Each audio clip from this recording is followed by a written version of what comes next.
New share. Robredo hopes Ilonggos will vote for Otso Diretso bets as much they did for her in 2016 inches. Vice President Leni Robredo said on Wednesday she was expecting the Otso Diretso slate to get the coveted Iloilo vote like what she accomplished in the 2016 vice presidential race.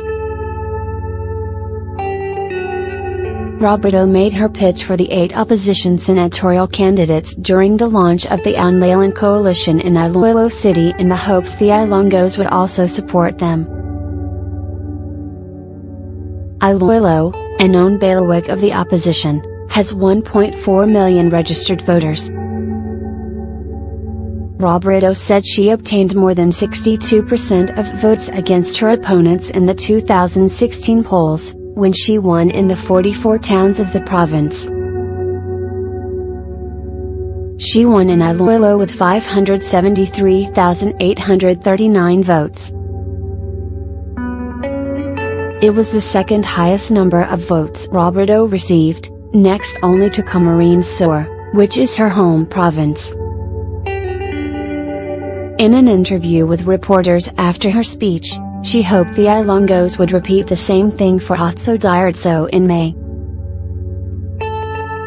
Sana mag-translate siya, kasi ayong Iloilo naman, kapag titignan natin history ang botohan dito. Parati very intelligent ayong voters, very discerning and so very hopeful ako na makakaharvest kami dito ang maraming boto, she said. I hope it would translate to votes, because Iloilo, once you look at the history of elections here, the voters were always very intelligent, very discerning and so I'm very hopeful that we can harvest many votes here. Otso Diretso bets Gary Alejano, Florenhilb, Aaron Tanada, and Samira Gutok joined Robredo in her visit to Iloilo. The vice president was also in the province for a series of meetings with various sectoral leaders and members. After leaving Iloilo City, the opposition bets were set to join Robredo in the towns of Cabatuan, Janiuay, and Lambunao. On the sidelines of the Lalan Coalition event, the 4 Otso Diretso candidates denied that their earlier visit to Panatagshol was a publicity stunt. Ang issue ng West Philippine Sea Hindi Biro, Hindi ito dinitin sa publicity stunt. The issue on the West Philippine Sea is not a joke, this can't be done through publicity stunt, Alejano said. What we did was a symbolic act of challenging the president that once and for all he should stand up for our rights in the West Philippine Sea, he added. For help, if there's any publicity stunt, it's President Duterte's campaign promise to ride a jet ski and plant the Philippine flag on the islands in West Philippine Sea. Alejano said they plan to return to Panatag with a formal request to the Philippine Coast Guard.